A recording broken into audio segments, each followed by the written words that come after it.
Hello everyone. Today we are going to discuss about the third chapter of the 10th class, that is metal and non metal. और 6th 7th 8th class से आप metal non metal के बारे में पढ़ते आ रहे हो. That is physical properties of the metal and non metal कि they are very hard, they have the shining surface, they are sonorous, they are malleable and ductile, they have the malleability and ductility. तो ये सब आप बहुत previous classes से आप पढ़ते हो और आप बहुत डिटेल में हम इस चैप्टर को आज करने वाले हैं. इससे पहले फर्स्ट चैप्टर और सेकंड चैप्टर आपका कंप्लीट हो चुका है. तो अगर वो सारे लेक्चर्स आपने नहीं देखे हैं तो लिंक आपको डिस्क्रिप्शन बॉक्स में मिल जाएगा, वहाँ जाके आप देख सकते हो. So this is Sangeeta and welcome to my YouTube channel science to home. So let's start today lecture metals and non metals. So यहाँ पे हम देखते हैं कि मेटल नॉन मेटल स्टार्ट करने से पहले हम देखेंगे पीरियोडिक टेबल में हमारे पास कितने एलिमेंट्स हैं. अराउंड 115 एलिमेंट्स हैं और उन 115 एलिमेंट्स को डिवाइड किया गया है 3 कैटेगरीज में. That is metals,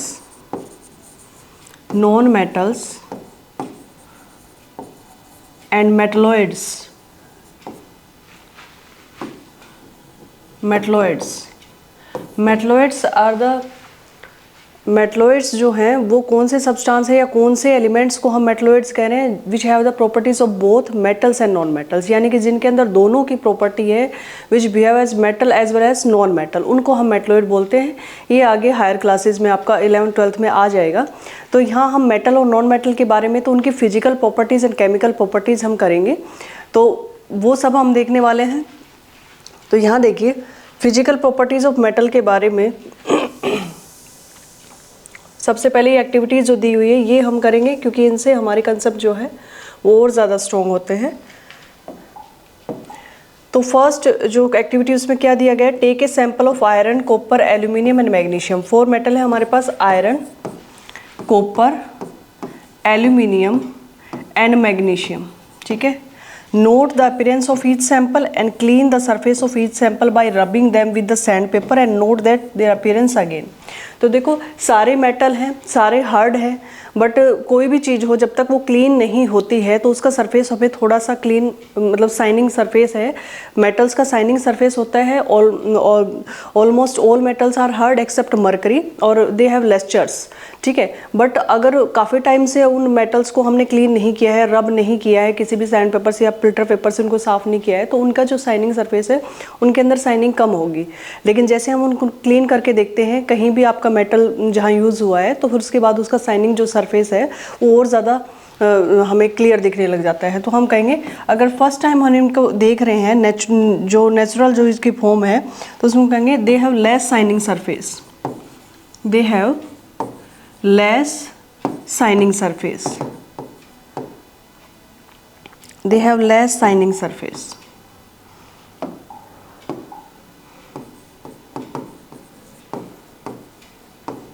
After rubbing with sandpaper, they become more clear. They have more shining surface. ठीक है. तो हम क्या कहेंगे, after rubbing they become more shining. More shining. ठीक है. नेक्स्ट देखिए activity 3.2.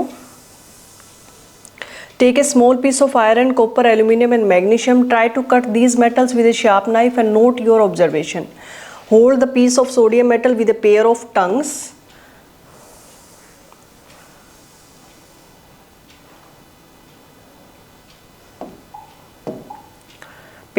Sodium metal with care and dry it by pressing between the folds of filter paper. Put it watch glass and try to cut with a knife. What do you observe?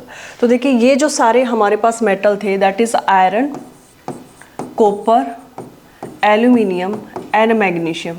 ये सारे जो metal हैं they are very hard and they have difficulty to cut. They are very hard to cut. इनको काटना थोड़ा सा difficult है क्योंकि हार्ड है. तो ऑलमोस्ट आपके जो हैं सभी मेटल्स, मरकरी को छोड़ के सभी मेटल्स सॉलिड में होते हैं तो हार्ड होते हैं और उनको कट करना बहुत ही आपका डिफ़िकल्ट है. तो they are very hard to cut. But sodium जो है आपका एंड पोटाशियम ये आपके सॉफ्ट मेटल है. लिथियम, सोडियम, पोटाशियम हम तीनों को ही कह सकते हैं they are alkali metals and they are soft. तो ये एक्सेप्शनल केसेस हैं कि आपका जो सोडियम है उसको हम सोडियम इतना सॉफ्ट होता है कि उसको हम जो है नाइफ से भी कट कर सकते हैं। तो बाकी सारे आपके मेटल हार्ड हैं, उनको कट करना मुश्किल है, बट एक्सेप्शनल आपका सोडियम है जो हम कट कर सकते हैं उसको। तो अगर हम सोडियम को केयरफुली उसको हैंडल के लिए क्यों बोला है, क्योंकि सोडियम जो है it catches the air, it catches the fire when react with air and water, यानी कि एयर और वाटर के साथ इसकी रिएक्शन होती है और वो फायर को कैच कर लेता है, इसलिए उसको बहुत केयरफुली उसको हैंडल करना चाहिए। तो हम कहेंगे sodium, that is sodium, it can be easily cut, it can be easily cut with knife, ठीक है। नेक्स्ट देखिए, you will find that metals are generally hard but the hardness varies from metal to metal, यानी कि आपके metals जो है generally hard होते हैं। मैंने आपको बताया ऑलमोस्ट सारे सॉलिड है, एक्सेप्ट आपका मर्करी जो है वो आपका लिक्विड स्टेट में, रूम टेम्परेचर पे लिक्विड स्टेट में पाई जाती है, वो आपका एक्सेप्शनल केस है। उसके बाद एक्टिविटी 3 में क्या कह रहा है, take piece of iron, zinc, lead and copper, iron, zinc, lead and copper, place any one metal on a block of iron and strike it 4 to 5 times with a hammer, what do you observe? तो देखो metal की एक property होती है, they turn into thin sheets on hammering, यानी कि आपके जो मेटल्स हैं उनकी प्रॉपर्टी होती है, that is called as, this property is called as malleability, यानी कि आपके जो मेटल उनको 4-5 टाइम हम किसी हार्ड सरफेस पे या आयरन सरफेस पे हम स्ट्राइक करेंगे तो दे कन्वर्ट इनटू या they turn into thin sheets, इसको हम बोलते हैं मैलिएबिलिटी। और अगर they turn into thin wires after stretching, उसको हम बोलते हैं डक्टिलिटी। तो ये दोनों ही प्रॉपर्टी किसकी है, मेटल की है। तो अगर हम इनको हैमर करते हैं तो they turn into thin sheets, they turn into thin sheets called as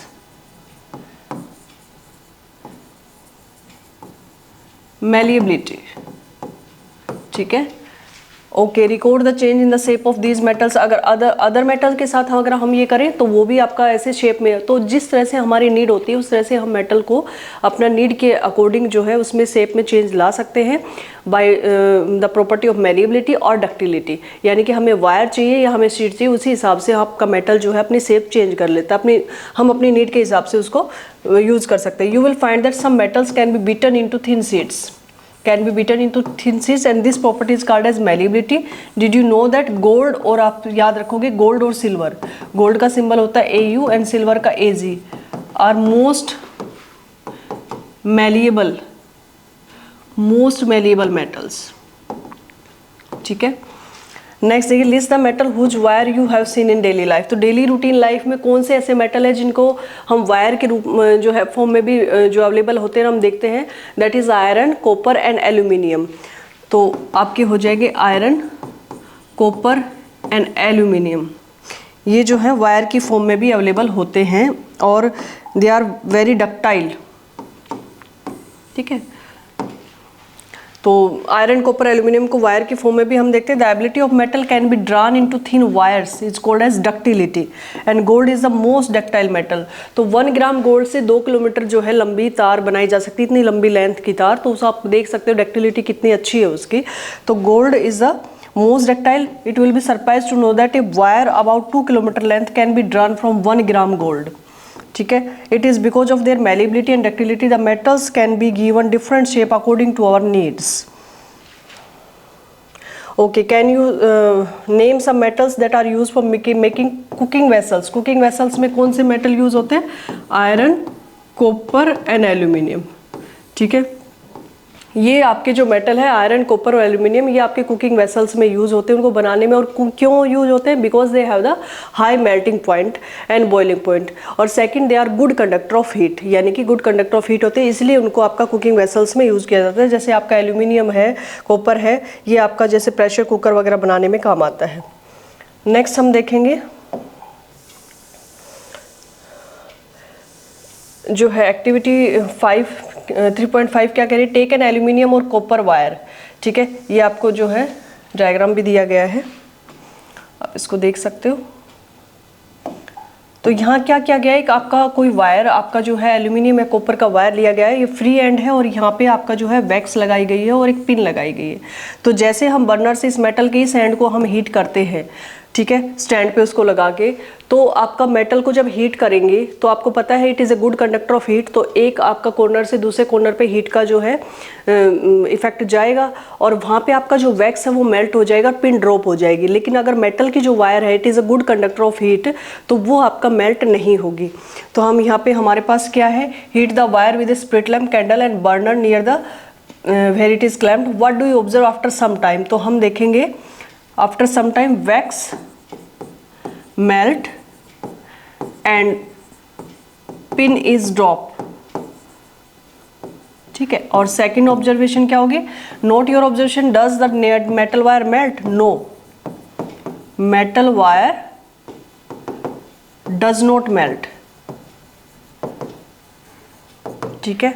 The above activity shows that metals are good conductor of heat and have the high melting points. The best conductor of heat are silver, ठीक है, silver and copper. Lead and mercury are comparatively poor conductor of heat. तो silver और copper जो है, copper के तो wire भी होते हैं, सिल्वर जो आपका थोड़ा सा कॉस्टली पड़ता है इसलिए उसको यूज़ नहीं करते, और कॉपर आपका इतना ज़्यादा कॉस्टली नहीं होता तो उसको वायर्स में हम यूज़ करते हैं। तो silver and copper are the good conductor of heat and mercury और लेड आपका जो है पुअर कंडक्टर ऑफ हीट हम मानते हैं। Do metals also conduct the electricity, let's find it, yes. तो हम कहेंगे कि अगर हम अपना जो है एक सर्किट बना के अगर देखें तो जो मेटल्स हैं वो they are good conductor of electricity also. तो यहाँ पे ए और बी दो क्लिप दी गई है, अगर इनके बीच में आप कोई भी मेटल को ऑपरेटर्स में सेट करके देखते हो, इंजर्ट करके देखते हो, तो वो आपका बल्ब को ग्लो करेगा। यहाँ एक बल्ब दिया गया है, तो यहाँ अगर किसी भी मेटल को आप इंजर्ट करके देखते हो तो बल्ब आपका ग्लो करेगा, ठीक है। It means they are good conductor of electricity. Set up electric current, ठीक है, place the metal between the test in circuit between terminal A and B, does the bulb glow, yes, bulb glow, ठीक है, bulb glow करेगा because they are good conductor of electricity. You must have seen that wires that carry current in your home have a coating of polyvinyl chloride। देखो घरों में जो wire होती है उसके ऊपर एक कोटिंग होती है, रबड़ लाइक कोटिंग। तो रबड़ एंड पोलीविनाइल क्लोराइड जो है इनको इंसुलेटर हम मानते हैं, that is they do not flow the current through them, उनके अंदर से करंट फ्लो नहीं करता। तो जो घर में वायर होता है उसके ऊपर पोलीविनाइल क्लोराइड की कोटिंग होती है और वो हमको बचा के रखती है, यानी कि we save us from the shock of the electric current, यानी कि आप जो आपका इलेक्ट्रिक करंट अगर हमने वायर को टच किया और उस पर कोई कोटिंग ना हो तो वहाँ पे हमें इलेक्ट्रिक करंट से शॉक लगने का जो है खतरा रहता है। तो पोलीविनाइल क्लोराइड जो कोटिंग है वो इंसुलेटर होती है, उसमें से करंट पास नहीं करता, तो हमारी बॉडी में भी करंट नहीं जाएगा और हम सेफ रहेंगे। तो आपका ये जो है घरों में हमारे जो वायर होते हैं उसके ऊपर देखोगे कि आपके पास जो कोटिंग होती है वो पोलीविनाइल क्लोराइड की होती है, ये रबड़ लाइक मटेरियल होता है, ठीक है। What happens when the metal strike a hard surface, तो हार्ड सरफेस को जब भी आपका ये स्ट्राइक करेगा कोई भी मेटल आपके जो हार्ड है, ठीक है, दे प्रोड्यूस साउंड, क्या करेंगे, दे प्रोड्यूस साउंड, उसको हम प्रॉपर्टी को क्या बोलते हैं, they are sonorous, they produce sound, ठीक है। इट मीन्स मेटल क्या है, दे आर सोनोरस, सोनोरस, ठीक है। तो आपके जो मंदिर में या फिर आपके जो स्कूल में बेल जो लगी होती है या घर में जो बेल लगी होती है वो आपका मेटल से ही बनी होती है जो साउंड को प्रोड्यूस करती है। उसके बाद नॉन मेटल्स, तो मेटल्स की प्रॉपर्टी आपने देख ली, इसमें आप बस ध्यान रखोगे, एक तो आप जो एक्सेप्शनल केस है आपका जो मरकरी है Hg, ठीक है, it is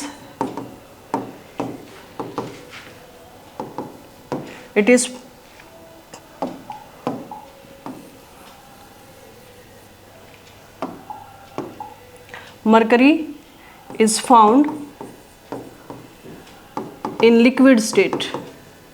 most of the metal आपके ऑलमोस्ट सभी आपके जो है हार्ड होते हैं, सॉलिड होते हैं, एक्सेप्ट आपका क्या है mercury which is found in liquid state eight room temperature, ठीक है, ये एक्सेप्शनल केस है। और एक सोडियम पोटाशियम और लिथियम का eight room temperature, sodium potassium lithium का जो आपके क्या है सॉफ्ट है, बाकी सब हार्ड है। अब सॉफ्ट है तो उसमें और भी आपका ये कह सकते हो कि उनका मेल्टिंग और जो बॉइलिंग पॉइंट है वो भी कम होगा और उनकी डेंसिटी भी कम होगी, किसकी, लिथियम सोडियम पोटाशियम की, वो सब आपके क्या है एक्सेप्शनल केसेस है।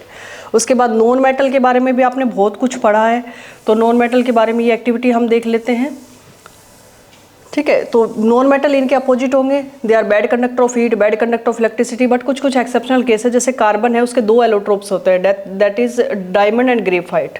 ठीक है, तो डायमंड और ग्रेफाइट जो है उसमें से diamond is the hardest natural substance है, एंड ग्रेफाइट जो है वो नॉन मेटल का एलोट्रोप होते हुए भी, नॉन मेटल की फॉर्म होते हुए भी it is a good conductor of electricity. तो आपकी जो कार है उनकी जो बैटरी वगैरह है व्हीकल्स में या कहीं भी यूज होती है तो उसमें आपका ग्रेफाइट यूज़ हो सकता है और होता भी है। ठीक है, तो it is a good conductor of electricity, तो ये आप ध्यान रखोगे। तो हमने लिया ये एक टेबल है, इसको हम फिल कर लेते हैं। कार्बन के 2 एलोट्रोप होते हैं, मैंने आपको बताया, एक तो डायमंड और सेकंड आपका ग्रेफाइट। ठीक है, ग्रेफाइट जिसे पेंसिल वगैरह भी बनती है, तो ये इट हार्डेस्ट नेचुरल सब्सटेंस है, हार्डेस्ट नेचुरल सब्सटेंस। इसका मेल्टिंग एंड बॉइलिंग पॉइंट बहुत ज़्यादा हाई है, एंड ग्रेफाइट जो है वो आपका एक्सेप्शनल केस है, it is a good conductor of electricity, good conductor of electricity. ठीक है, अब ये देखिए हमने लिया यहाँ पे जो है सल्फर, आयोडीन और यहाँ पे कार्बन कार्बन, तो यहाँ हम ले रहे हैं ग्रेफाइट, और यहाँ हमने लिया कोयला, ये भी आपका कार्बन का ही है, उसके बाद सल्फर, उसके बाद आयोडीन। ठीक है, तो टाइप ऑफ सरफेस तो हम कहीं से आयोडीन में लस्चर्स होगा, आयोडीन नॉन मेटल है लेकिन एक्सेप्शनल केस है, इसमें सिर्फ आपका शाइनिंग सरफेस दिखाएगा। ठीक है, लस्चर्स,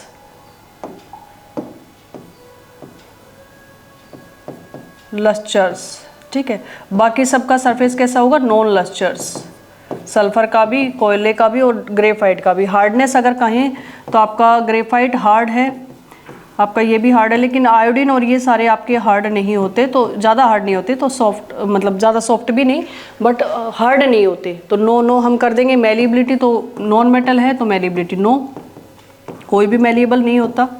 ठीक है, डक्टिलिटी भी नहीं होती, नो। इसमें आप बस एक चीज़ ध्यान रखोगे, ग्रेफाइट है तो कार्बन नॉन मेटल होता है, it is the allotropic form of the non metal, but फिर भी ये क्या है, गुड कंडक्टर ऑफ इलेक्ट्रिसिटी। तो यहाँ पे हम ग्रेफाइट में करेंगे yes, it is a good conduct the electricity, बाकी सब में नो हो जाएगा। एंड सोनोरिटी, तो कोई भी साउंड को प्रोड्यूस नहीं करते, दे आर नॉट सोनोरस, तो ये हमने कर लिया। ठीक है, तो आप ध्यान रखोगे नॉन मेटल की जो प्रॉपर्टी है बिल्कुल अपोजिट है, और कुछ जो आपके एक्सेप्शनल केसेस तो हमेशा रहते ही हैं। On the basis of the observation record in table 3.1 discuss the general physical property of the metal and non metal हमने कर लिया।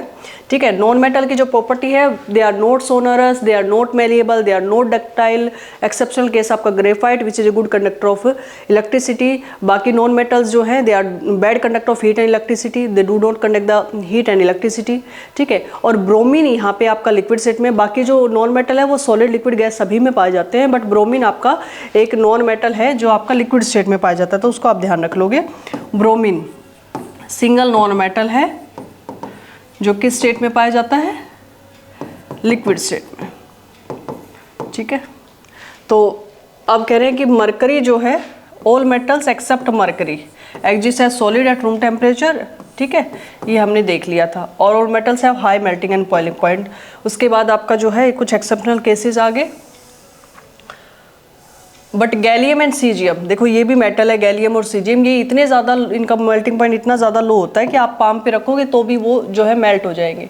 गैलियम Ga31 होता है एटॉमिक नंबर, सीजियम, ठीक है, Cs, you have the very low melting point. These two metals have melt if you keep them on your palm.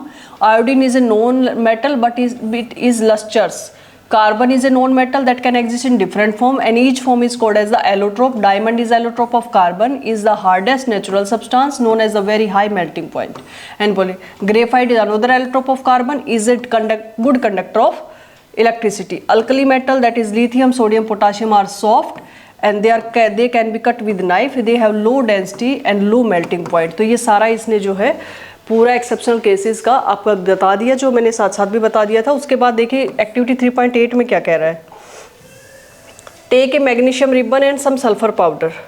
तो magnesium ribbon और sulphur powder को अगर इससे कह रहा है कि पहले आप बर्न करिए, ठीक है, magnesium ribbon and collect the S, burn करके उसको वाटर में डिजोल्व करता है और फिर आपका जो है रेड ब्लू लिटमस से उसको टेस्ट करना है। तो देखो आपका जो मैग्नीशियम है ये मेटल है, जब भी ये बर्न होगा तो ये बनाएगा मैग्नीशियम ऑक्साइड, ठीक है, ये हमें पता है। और मेटल के जो ऑक्साइड है वो क्या होते हैं, बेसिक, ठीक है। तो ये मैग्नीशियम ऑक्साइड अगर वाटर में डिजोल्व हम करते हैं तो ये क्या बनाएगा, मैग्नीशियम हाइड्रोक्साइड। तो मेटल के ऑक्साइड हाइड्रोक्साइड हमेशा ही क्या होते हैं, बेसिक होते हैं, मैंने आपको पहले भी बताया। तो फिर अगर हम ब्लू लिटमस रेड लिटमस इसको टेस्ट करेंगे, ये बेसिक होता है तो ये क्या करेगा, बेसिक में आपका red turns into blue, red turns into blue, ठीक है। उसके बाद अगर सेकंड हम देखें तो सल्फर है, सल्फर आपका नॉन मेटल होता है, ठीक है। अगर ये बर्न होगा तो इसके फ्यूम्स निकलते हैं, सल्फर डाइऑक्साइड जो गैस बनती है, गैस होती है वो, उसके फ्यूम्स बनते हैं। अगर उसको वाटर में हम डिजोल्व करके देखें, उस फ्यूम्स को वाटर, एक टेस्ट ट्यूब में वाटर लेकर फ्यूम्स को उसके अंदर रखें तो आपका क्या है, वो एसिड बनाएगा। अब ये नॉन मेटल के ऑक्साइड है, ये कैसे होते हैं, एसिडिक होते हैं, ठीक है। और ये जब भी आपका वाटर में डिजोल्व होगा SO2 या SO3, ये आपके एसिड बनाएंगे, दैट इज यहाँ पे हम कहेंगे सल्फ्यूरस एसिड, H2SO3। अगर H2SO4 हो तो उसको हम सल्फ्यूरिक एसिड बोलते हैं, H2SO3 है, that is sulphurous acid, sulphurous OUS आया है, दैट इज यहाँ ऑक्सीजन कम है, सल्फ्यूरस एसिड। H2SO4 होता है तो सल्फ्यूरिक एसिड। तो यहाँ पे अगर हम करेंगे तो क्या होगा, blue litmus, blue into red, उसको कन्वर्ट कर देगा ब्लू इंटू रेड में, क्योंकि ये एसिडिक है।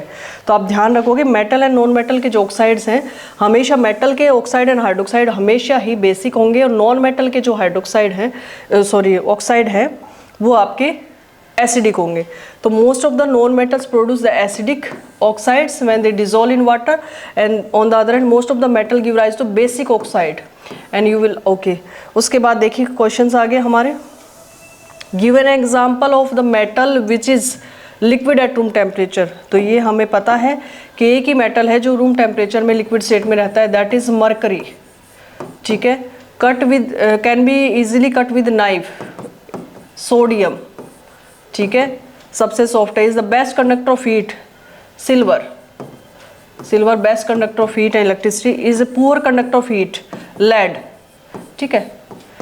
Explain the meaning of malleability and ductility. तो मैलिएबिलिटी को हम क्या कहेंगे, the metal which turn into the thin sheets on hammering is called malleable, these metals are called malleable, या प्रॉपर्टी इज कॉल्ड मैलिएबिलिटी।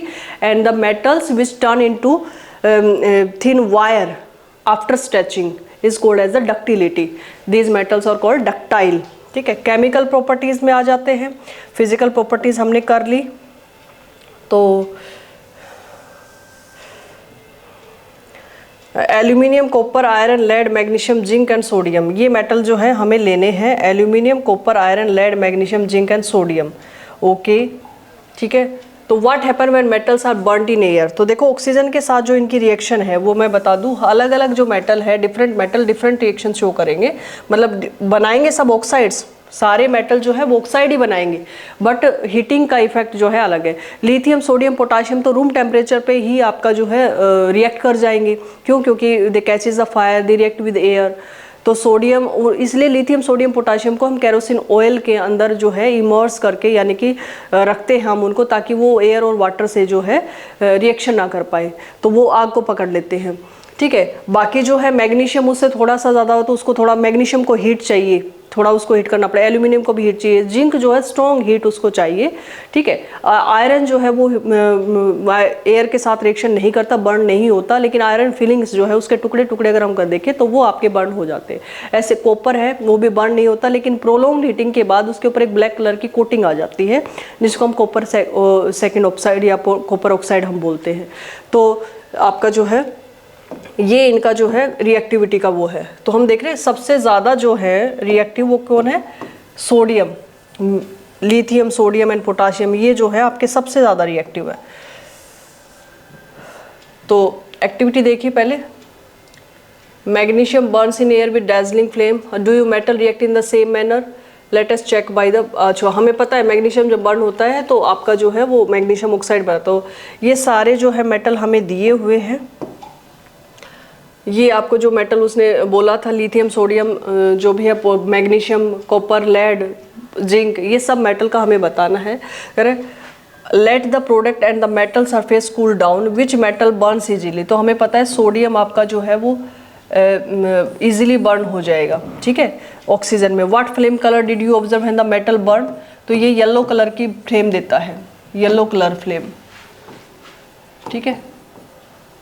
उसके बाद how does the metal surface appear after burning? तो ये silvery white, silvery white जो है surface हो जाएगा after burning इसका, ठीक है। Arrange the metals in the decreasing order of reactive towards oxygen and are the product soluble in water. तो जो है पहले, सबसे पहले तो हम देखें इनकी, अगर हम रिएक्टिविटी देखें तो सबसे ज़्यादा रिएक्टिव सोडियम, उसके बाद मैग्नीशियम, उसके बाद एल्यूमिनियम, उसके बाद zinc, iron and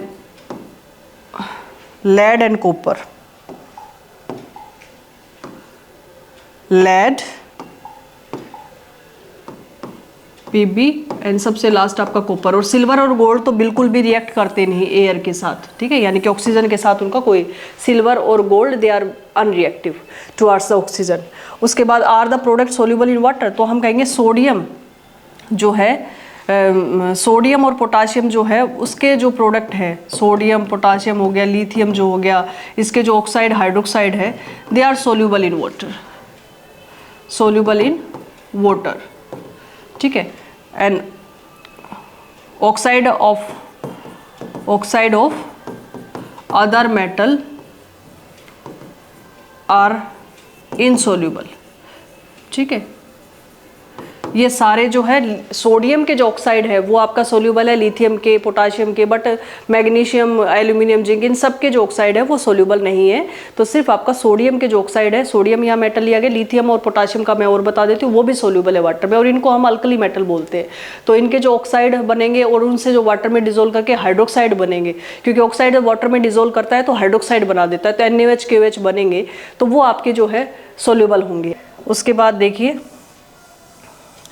almost all metals combined with oxygen to form the metal oxides, yes, ठीक है, मेटल ऑक्साइड ही बनाएंगे वो, metal plus oxygen metal oxide बन गए। तो आपका जो है कोई भी मेटल हो वो आपका, जैसे सोडियम है, ऑक्सीजन के साथ रिएक्शन करेगा, Na2O बनाएगा, ठीक है, Na2O। तो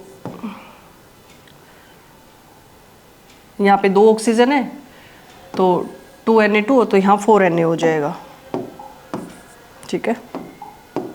ऐसे आपका हमें मैग्नीशियम का पता है, मैग्नीशियम प्लस ऑक्सीजन है, ये हीट मांगता है, ये नॉर्मल रूम टेम्परेचर पे हो जाएगा, इसको हीट करना पड़ेगा थोड़ा, ठीक है, तो ये मैग्नीशियम ऑक्साइड बन जाएगा।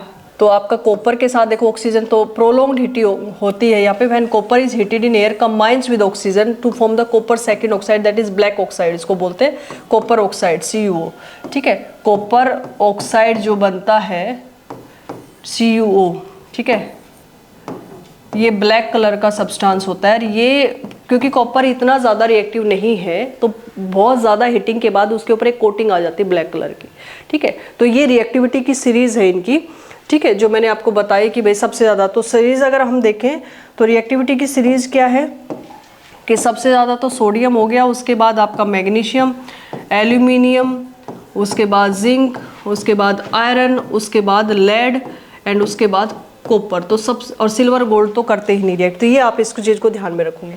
How copper oxide react with hydrochloric acid, we have learn that oxides are basic in nature but some metal oxides such as the aluminum oxide and zinc oxide show both acidic as well as basic behavior. Such metal oxide which react with both acid as well as base to produce the salt and water known as the amphoteric oxide, ठीक है। Aluminium oxide react in the form of the following manner way acid and base. देखो zinc का भी मैं आपको बताऊंगी, aluminium का आप देखो, ये एल्यूमिनियम के ऑक्साइड और जिंक के ऑक्साइड आप ध्यान रखोगे ये एम्फोटेरिक नेचर के होते हैं, यानी कि they react with acid as well as base. तो बाकी तो सारे जो मेटल हैं उनके जो ऑक्साइड है वो बेसिक होते हैं, तो एसिड के साथ ही रिएक्शन करेंगे, ठीक है, बेसिक बिहेव करेंगे तो एसिड के साथ रिएक्शन करेंगे। लेकिन एल्यूमिनियम के ऑक्साइड और जिंक के ऑक्साइड एसिड और बेस दोनों के साथ रिएक्शन करते हैं, तो वो एम्फोटेरिक नेचर के होंगे, ठीक है। तो ये देखिए आपका जो है एल्यूमिनियम के साथ एल्यूमिनियम का जो ऑक्साइड होगा Al2O3 वो HCl के साथ भी रिएक्शन करता है, एंड एल्यूमिनियम का जो ऑक्साइड है वो बेस के साथ NaOH के साथ भी रिएक्शन करेगा। ठीक है, तो यहाँ हम कहेंगे ये बनाएगा AlCl3 N प्लस H2O, और यहाँ बनाएगा 2NaAlO2 प्लस H2O। ठीक है, ये रिएक्शन यहाँ दी हुई है। ठीक है, इसको बैलेंस आप कर लोगे, यहाँ जो है 6HCl आ जाएगा और ये 3H2O। तो ये आपका हो गया Al2 जो है, इसको बोलेंगे सोडियम एल्यूमिनेट। इसका नाम ध्यान रखोगे, सोडियम एल्यूमिनेट। जैसे वैसे ही था जैसे सोडियम जिंकेट था, सोडियम एल्यूमिनेट जब भी बेस के साथ रिएक्शन करता है ये कंपाउंड बनेगा। ऐसे जिंक ऑक्साइड है प्लस HCl के साथ भी रिएक्शन करता है, क्या बनाएगा, जिंक क्लोराइड प्लस H2O। ठीक है, एक रिएक्शन तो ये हो गई, और जिंक ऑक्साइड प्लस NaOH इसके साथ भी रिएक्शन करेगा।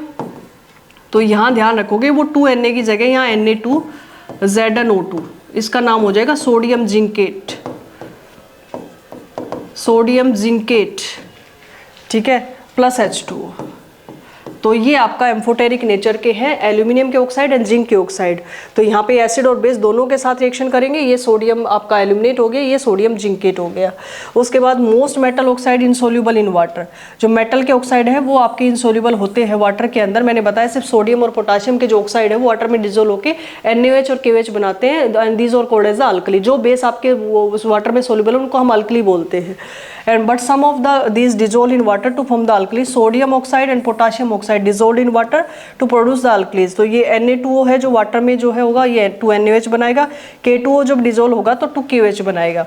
तो Na2O sodium oxide plus H2O 2NaOH, K2O plus H2O 2KOH। तो इन्होंने बना दिया आपका अल्कली। तो NaOH और KOH इनको हम अल्कली कहेंगे। उसके बाद we have observe in activity 3.9। ठीक है, अब ये देखो पूरा डिटेल में इसने दे भी दिया।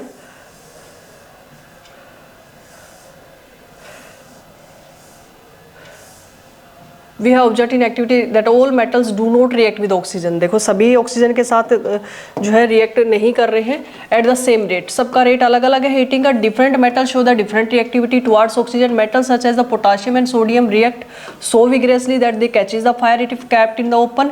Hence to protect them to prevent the accidental fire they are kept immersed in kerosene oil.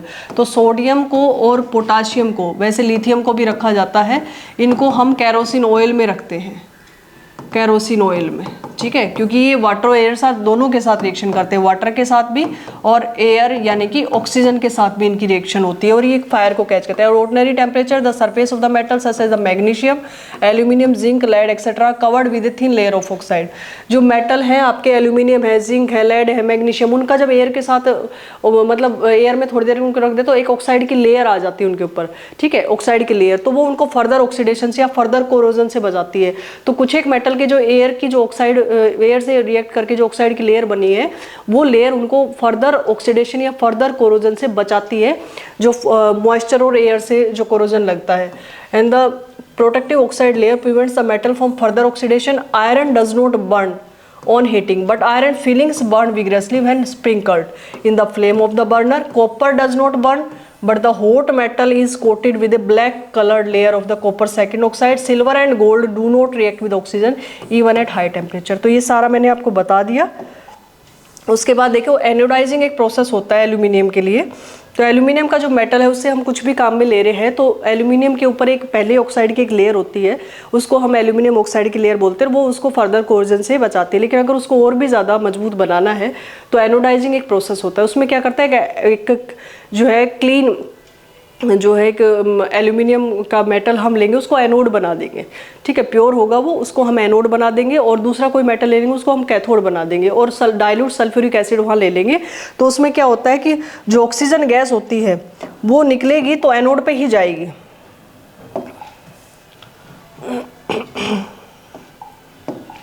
तो ये हमने जो है एल्यूमिनियम मेटल प्योर ले लिया, इसको हमने एनोड बना दिया। ठीक है, और एक और मेटल हमने ले लिया, उसको हमने कैथोड बना दिया। और यहाँ पे आपका जो है सल्फ्यूरिक एसिड है, डाइल्यूट सल्फ्यूरिक एसिड H2SO4। ठीक है, और यहाँ से जो ऑक्सीजन गैस निकलेगी वो एनोड पे ही कलेक्ट होगी, O2 at anode.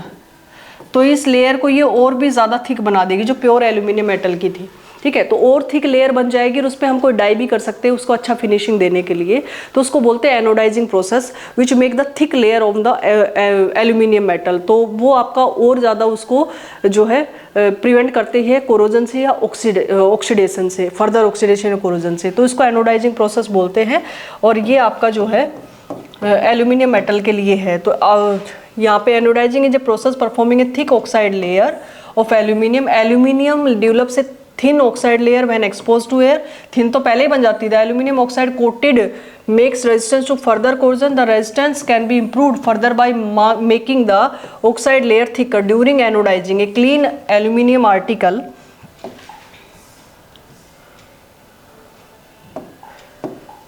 clean aluminum article is made the anode and they are electrolyzed with dilute sulfuric acid and the oxygen gas evolved at the anode react with aluminum to make the thicker protective oxide layer. This oxide layer can be dyed easily to give the aluminum article attractive finish.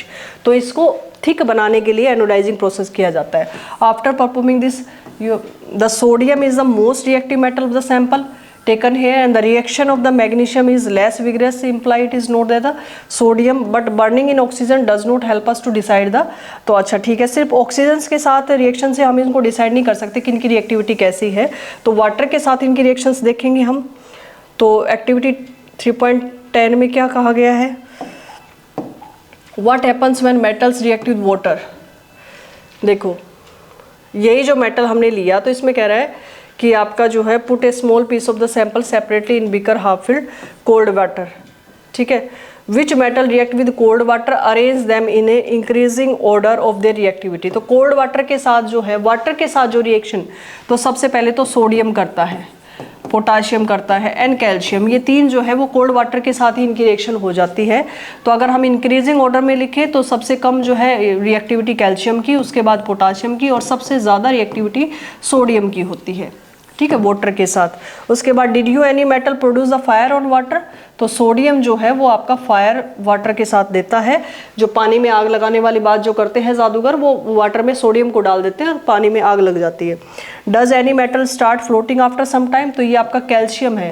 देखो calcium जब आपका water के साथ reaction करता है तो hydrogen gas के जो बबल्स बनते हैं वो उस कैल्शियम मेटल के साथ ही उसके सरफेस पे चिपक जाते हैं, यानी कि bubbles of the hydrogen gas stick to the surface of the metals and calcium में float on the water after some time. यानी कि कैल्शियम जो मेटल है वो हल्का हो जाएगा, हाइड्रोजन के बबल्स चिपक गए तो वो वाटर पे ही फ्लोट करने लग जाता है कुछ देर बाद, जो वाटर के साथ रिएक्शन होती है।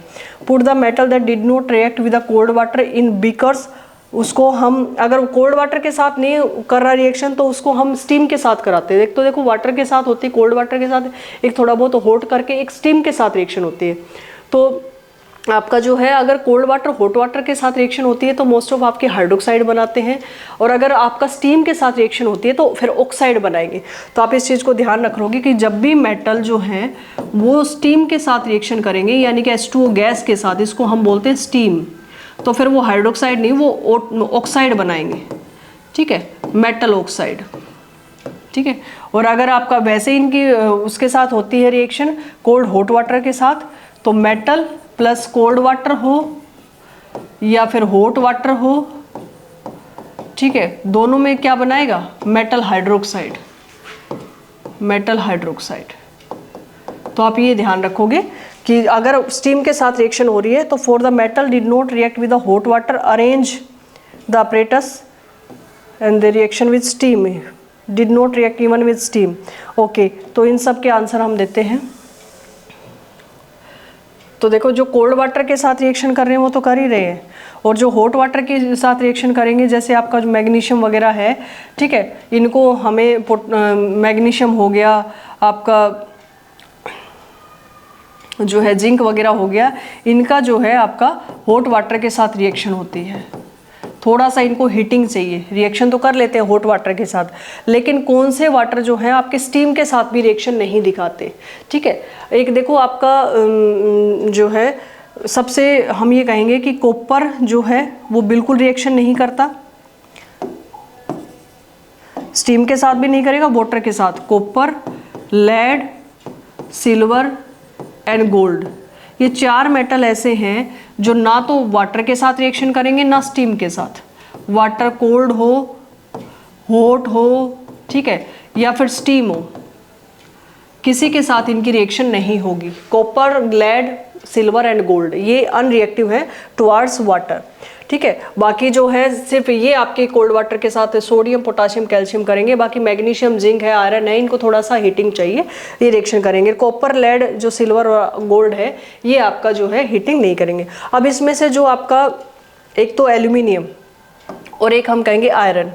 एल्यूमिनियम और जो आयरन है वो आपका स्टीम के साथ रिएक्शन करता है, ये आप ध्यान दे लोगे। दो चीज़ें आपको देखनी है, एक तो एल्यूमिनियम मेटल, ठीक है, और एक आपका आयरन मेटल।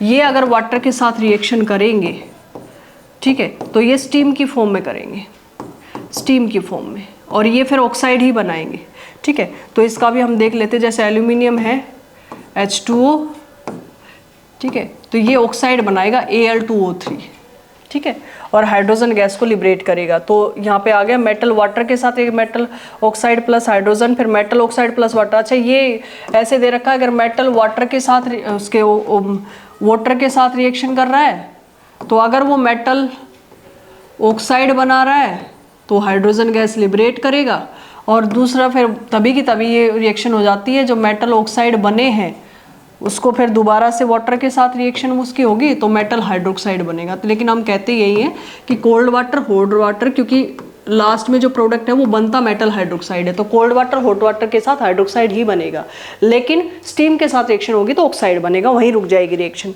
तो आपका जो है एल्यूमिनियम के साथ रिएक्शन हम देख लेते हैं। ये देखिए, मेटल्स लाइक पोटाशियम, अभी मैं करवाऊंगी उसको एल्यूमिनियम वाली। Metals like potassium and sodium react violently with cold water. In case of the sodium and potassium, the reaction is so violent that exothermic, that is evolved hydrogen immediately that catches the fire. तो यहाँ potassium के साथ H2O की reaction 2KOH बनाएगा, hydrogen gas और heat energy निकलेगी। ये इतनी ज़्यादा निकलती है कि जो है फायर को कैच कर लेती है। कैल्शियम के साथ जो वाटर की रिएक्शन होती है तो इतनी ज़्यादा हीट एनर्जी नहीं निकलती, इतना ज़्यादा एक्सोथर्मिक नहीं है कि वो जो है फायर को कैच कर ले, लेकिन पोटाशियम और सोडियम में है। ऐसे सोडियम के साथ रिएक्शन होती है 2NaOH हीट एनर्जी, कैल्शियम के साथ नहीं है। The reaction of calcium with water is less violent and the heat evolve not sufficient for the hydrogen to catch the fire. तो calcium plus 2H2 calcium hydroxide बनेगा और hydrogen gas, लेकिन ये violent नहीं है। Calcium starts floating because the bubbles of hydrogen gas formed stick to the surface of the metal. तो आपका ये जो है फ्लोट करने लग जाता है थोड़ी देर बाद, जब इसके बबल्स जो है हाइड्रोजन गैस के मेटल सरफेस पे स्टिक करेंगे। Magnesium does not react with cold water, it reacts with hot water to form the magnesium hydroxide and also start floating due to the bubbles of hydrogen gas sticking to its surface. Metals like aluminium, iron, zinc do not react either with cold water or hot water. अच्छा, जो zinc है वो भी आपका react नहीं करेगा, इस बात पे आप ध्यान दोगे, ठीक है। जिंक जो है वो भी आपका रिएक्ट नहीं करेगा। या मैग्नीशियम जो है आपका हॉट वाटर के साथ रिएक्शन करेगा, जिंक नहीं करेगा, ठीक है। Zinc do not react with cold water, hot water, but they react with steam to form the metal oxide and hydroxide. जो स्टीम के साथ रिएक्शन होगा तो मेटल ऑक्साइड ही बनेंगे। तो ये आपका आ गया जो है एल्यूमिनियम का। जो एल्यूमिनियम है प्लस H2O तो वो बनाएगा Al2O3, ऑक्साइड बनाएगा प्लस हाइड्रोजन गैस। तो इसको हम बैलेंस कर लेते हैं। तो यहाँ तो 2 एल्यूमिनियम आ गया और यहाँ पे जो है H2 2 है, ऑक्सीजन यहाँ 3 है, तो यहाँ पे आपका जो है 3H2O आ जाएगा। बैलेंस आप कर लोगे 3H2O, तो 3 ऑक्सीजन हो गए, तो यहाँ पे 3 ऑक्सीजन हो गए और यहाँ पे आपका 3H2 हो जाएगा, यानी कि 6 हाइड्रोजन है। 3H2 तो 6 हाइड्रोजन है। तो ये आपका फर्स्ट रिएक्शन। ऐसे आपका ये Fe वाला है, ये भी हमने किया हुआ था 3Fe प्लस 4H2O, तो ये आपका बनाएगा Fe3O4 प्लस H2, ये 4H2, ठीक है। तो ये रिएक्शन भी आपकी जो है मेटल ऑक्साइड, तो यहाँ रखोगे स्टीम के साथ रिएक्शन होती है, ठीक है। तो एल्यूमिनियम और आयरन ये स्टीम के साथ रिएक्शन करके ऑक्साइड बनाएंगे, ये आपको ध्यान रखना है। उसके बाद metal such as lead, copper, silver, gold do not react with water, ये आ गया, ठीक है। ऐसे आपका जो है what happens when metals react with acid. तो देखो, जैसे वाटर के साथ ऑक्सीजन के साथ हम रिएक्शन, ऐसे एसिड के साथ भी इनकी रिएक्शन होती है। तो एसिड के साथ, डाइल्यूट एसिड के साथ जब भी मेटल की रिएक्शन होती है, आपको पता है हाइड्रोजन गैस इवोल्व होती है, ठीक है। तो सबके साथ हाइड्रोजन गैस, लेकिन सब जो है सारे एसिड के साथ ऐसा नहीं होता है। सल्फ्यूरिक एसिड है, HCl है, इनके साथ हो जाता है, लेकिन HNO3 जो है उसके साथ नहीं होता, क्योंकि वो वाटर को जो है ऑक्सीडाइज कर देता है, H+ को जो है ऑक्सीडाइज कर देता है, हाइड्रोजन को सो वाटर में कन्वर्ट कर देता है, ऑक्सीडाइज करके वाटर में। खुद आपका जो है नाइट्रोजन के जो ऑक्साइड्स NO2 N2O उनमें कन्वर्ट हो जाता है, क्योंकि HNO3 क्या है आपका एक गुड ऑक्सीडाइजिंग एजेंट है। लेकिन मैग्नीशियम और मैग्नीज के साथ उसके जो है वो वाटर को जो अगर हम डाइल्यूट HNO3 ले तो मैग्नीशियम और मैग्नीज में वो H+ को वाटर में ऑक्सीडाइज नहीं कर पाता, और वहाँ पे क्योंकि वेरी डाइल्यूट HNO3 होगा तो वो H+ को वाटर में कन्वर्ट नहीं करेगा, और वहाँ पे आपका जो है नाइट्रेट का ही साल्ट बनेगा मैग्नीशियम के साथ और मैग्नीज के साथ। तो ये आप अभी आएगा मेटल एंड डाइल्यूट एसिड के साथ क्या बनेगा, साल्ट एंड हाइड्रोजन। कोई भी मेटल आप लेते हो, जैसे जिंक लिया हमने और सल्फ्यूरिक एसिड हम ले रहे हैं डाइल्यूट, तो आप कितनी बार ये रिएक्शंस कर सकते हो कि जिंक सल्फेट एक तो साल्ट बनेगा प्लस आपका हाइड्रोजन गैस लिबरेट होगी। तो यही आपका मेटल के डाइल्यूट एसिड के साथ रिएक्शन है। नेक्स्ट देखिए, collect the sample with metal sample except sodium and potassium को छोड़कर। तो सोडियम पोटाशियम के बाद तो मैग्नीशियम ही आता है जिसकी रिएक्टिविटी हाई है। तो put the sample separately in test tube containing the dilute hydrochloride. तो मैग्नीशियम ही है जो आपका HCl के साथ रिएक्शन करेगा, क्योंकि सोडियम पोटाशियम के बाद रिएक्टिविटी किसकी आती है, मैग्नीशियम की आती है। तो ये मैग्नीशियम क्लोराइड बनेगा एंड हाइड्रोजन गैस। ठीक है, तो ये आगे क्या कह रहा है इसको देख लेते हैं हम। Suspend the thermometer in the test tube and their bulbs are dipped in the acid, observe the rate of the formation of bubbles carefully. तो which metal react vigorously with dilute HCl, तो magnesium. ठीक है, with which metal did you record the highest temperature, magnesium का ही होगा। ठीक है, arrange the metal in the decreasing order of the reactivity dilute acid. तो देखो सोडियम पोटाशियम को छोड़ दिया, अब क्या आया, मैग्नीशियम, मैग्नीशियम के बाद रिएक्टिविटी एल्यूमिनियम, एल्यूमिनियम के बाद जिंक और जिंक के बाद आयरन। ठीक है, ये रिएक्टिविटी जो है वो होगी आपकी डाइल्यूट एसिड के साथ। सबसे ज़्यादा लिथियम सोडियम की तो होती है बट उनको छोड़ दिया। मैग्नीशियम की रिएक्टिविटी सबसे ज़्यादा, उसके बाद एल्यूमिनियम की, उसके बाद जिंक की, उसके बाद आयरन की। ठीक है, उसके बाद right the equation for the reaction of the magnesium, aluminium, zinc and iron with dilute hydrochloric acid. तो इनकी देखो रिएक्शन हम लिखेंगे। ठीक है, और ये हम लिख के भी आए हैं। HCl के साथ इनकी रिएक्शन, मैग्नीशियम की तो हो गई। ठीक है, ये सॉरी ये Mg है। ऐसे आपका किसका कह रहा है, एल्यूमिनियम की, तो एल्यूमिनियम का जो है HCl के साथ रिएक्शन दिखाएंगे तो LCl3 बनेगा प्लस H2, बैलेंस कर लेंगे। ये आपका जो है 6HCl बन जाएगा, AlCl3 प्लस यहाँ पे 3H2 बन जाएगा। सेकंड नेक्स्ट क्या कह रहा है, जिंक, तो जिंक की HCl के साथ दिखा सकते हैं, क्या बन जाएगा, ZnCl2 प्लस H2। ठीक है, नेक्स्ट क्या है, आयरन, आयरन की भी दिखा सकते हैं, Fe प्लस 2HCl, क्या बन जाएगा, FeCl2 प्लस H2। तो ये सारी रिएक्शंस हमने कर लिया। Hydrogen gas is not evolve when a metal reacts with nitric acid. देखो नाइट्रिक एसिड होता है HNO3। ठीक है, ये आप एक बार ध्यान रखोगे। हाइड्रोजन गैस HNO3 के साथ इवॉल्व नहीं होगी, क्योंकि जो हाइड्रोजन H+ जो है उसको वाटर में कन्वर्ट कर देगा। HNO3 से गुड ऑक्सीडाइजिंग एजेंट। HNO3 के साथ जो है हाइड्रोजन गैस इवॉल्व नहीं होगी, क्योंकि जो H+ है उसको ये कन्वर्ट कर देगा ऑक्सीडाइज करके H2O में, और खुद रिड्यूस हो जाएगा, रिड्यूस सेल्फ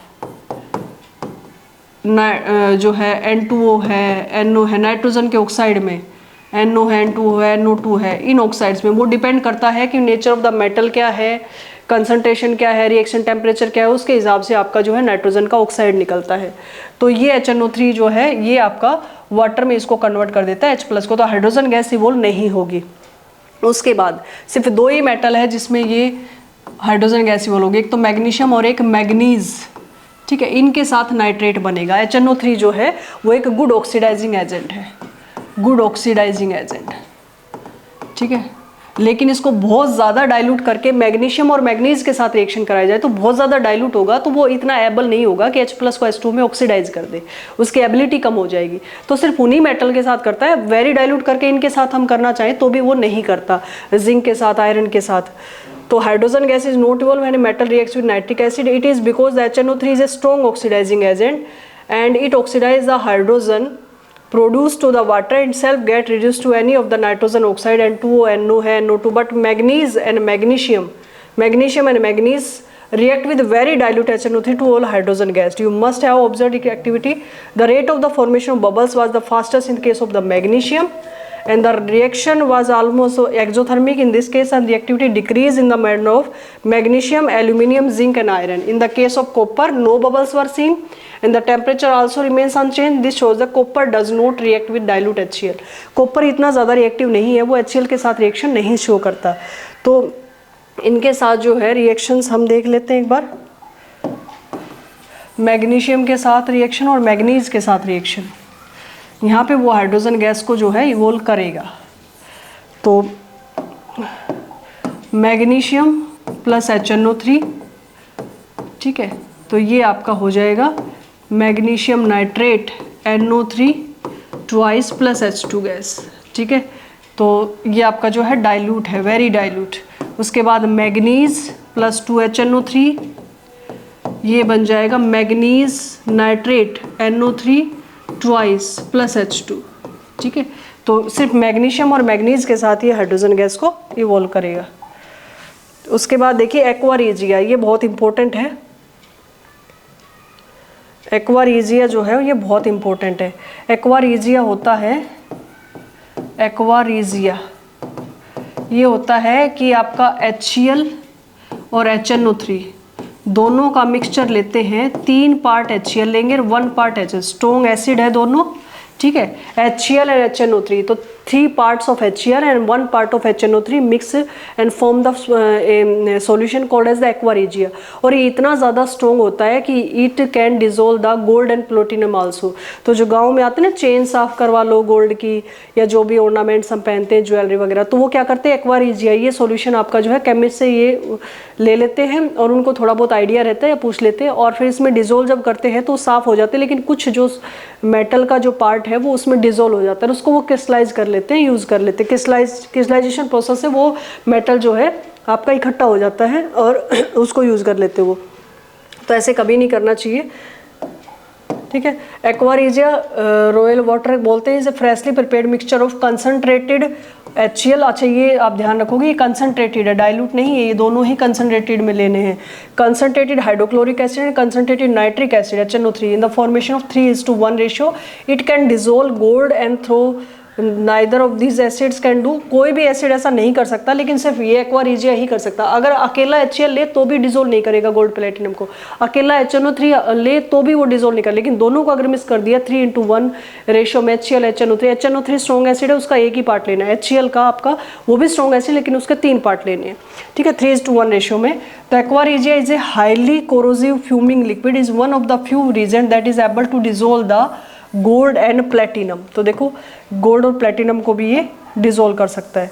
उसके बाद take a clean wire of copper and iron nail, put the copper wire in solution of iron sulphate है, और एक आपका कॉपर सल्फेट सॉल्यूशन है. आफ्टर 20 मिनट्स रिकॉर्ड करो. तो देखो, हमें पता है ये एक्सपेरिमेंट हम उसमें एक्टिविटी जो है फर्स्ट चैप्टर में हम करके आए. तो एक तो आयरन सल्फेट लिया है, एक कॉपर सल्फेट लिया है. तो कहता है 20 मिनट बाद आपको कहाँ पे रिएक्शन देखने में. तो हमें पता है, अब तक हम क्या देखते आ रहे हैं कि आयरन आपका ज़्यादा रिएक्टिव है कॉपर से. अब तक हमने यही देखा है. ठीक है, तो ऑब्वियसली जहाँ कॉपर सल्फेट सॉल्यूशन है वो ब्लू कलर का होता है. ठीक है, यहीं पे रिएक्शन स्टार्ट होगी. हमें पता है इसका जो ब्लू कलर है वो थोड़ी देर बाद फेड अवे हो जाएगा, यानी कि फेड हो जाएगा.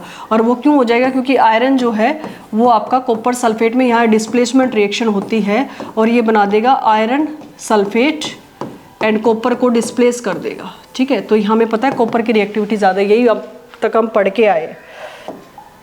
तो यहाँ पे which test tube did you find that reaction has occurred. तो कॉपर सल्फेट वाली टेस्ट ट्यूब में, copper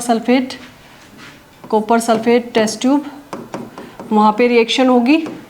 and on what basis can you say that the reaction has actually taken place. तो हम कहेंगे blue colour of copper sulphate fades away. Blue colour of copper sulphate fades away.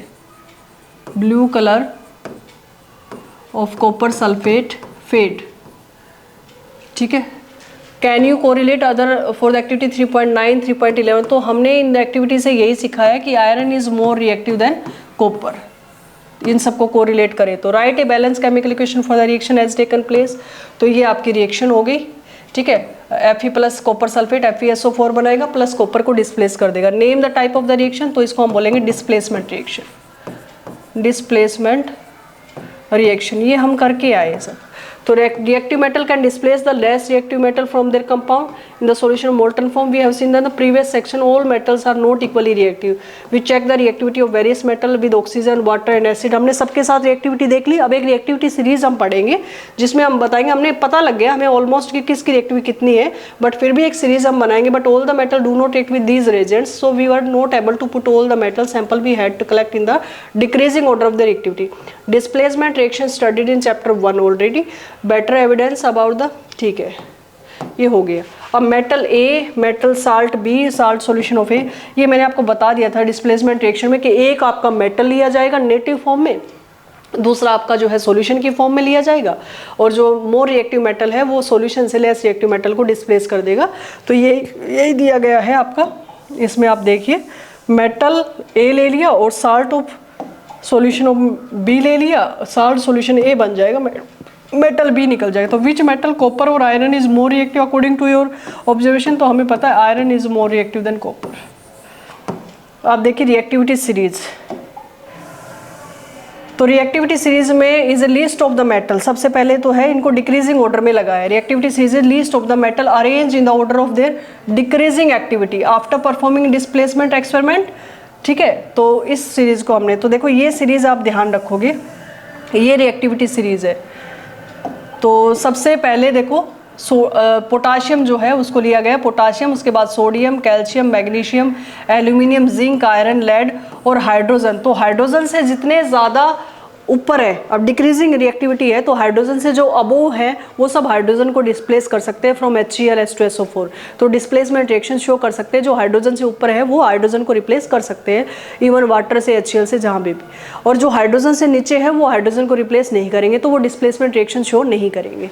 तो यहाँ पे आपका copper है, hydrogen से नीचे मरकरी है, सिल्वर है, गोल्ड है।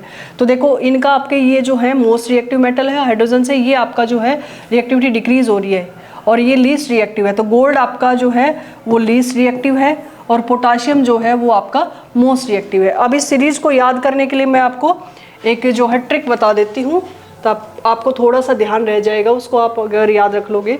तो पोटाशियम P से शुरू होता है, सोडियम S से, कैल्शियम C से, मैग्नीशियम M से, aluminium A, zinc, iron I से, आयरन, लेड, हाइड्रोजन HC। तो मैं यहाँ पे जो आपका नाम लिखे हुए हैं, सिंबल नहीं, जो नाम है पोटाशियम P से शुरू होता है, वहाँ से मैं आपका जो है एक ट्रिक बता देती हूँ। तो हम इसको क्या कहेंगे, प्लीज़, पोटाशियम को हम बोलेंगे प्लीज़, सोडियम को हम बोलेंगे शेयर, कैल्शियम को हम बोलेंगे कोल्ड, मैग्नीशियम को हम बोल देंगे मैंगो शेक या जो है मिल्क शेक आप बोल सकते हो, please share cold mango shake.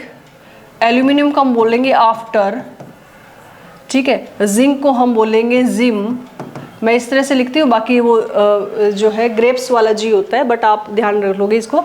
Iron को हम बोलेंगे आई, लेड को हम बोलेंगे लर्न, हाइड्रोजन को हम बोलेंगे हर, कॉपर को क्यूरियस, मरकरी को माइंड, ठीक है, सिल्वर को सिंसियरली, ठीक है, और जी को ग्रेटफुल,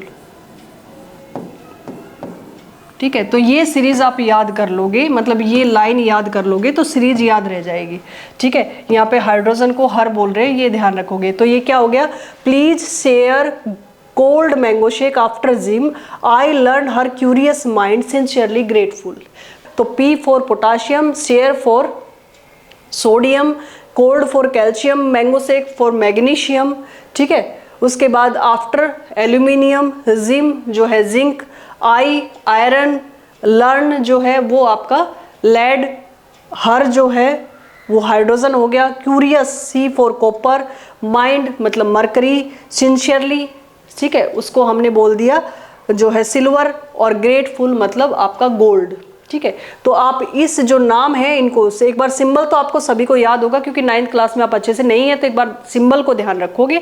हमने सिर्फ नाम से सीरीज बनाई, तो ये रिएक्टिविटी सीरीज होगी और इसको आप अच्छे से ध्यान रखोगे। रिएक्टिविटी सीरीज के ऊपर क्वेश्चंस भी आते हैं, आगे देख लेते हैं क्या है क्वेश्चंस आगे। ये सारे क्वेश्चंस और बाकी जो बच गया चैप्टर वो हम नेक्स्ट लेक्चर में करेंगे। अब के लिए बस इतना ही, ठीक है। तब तक के लिए thank you so much and bye bye, take care.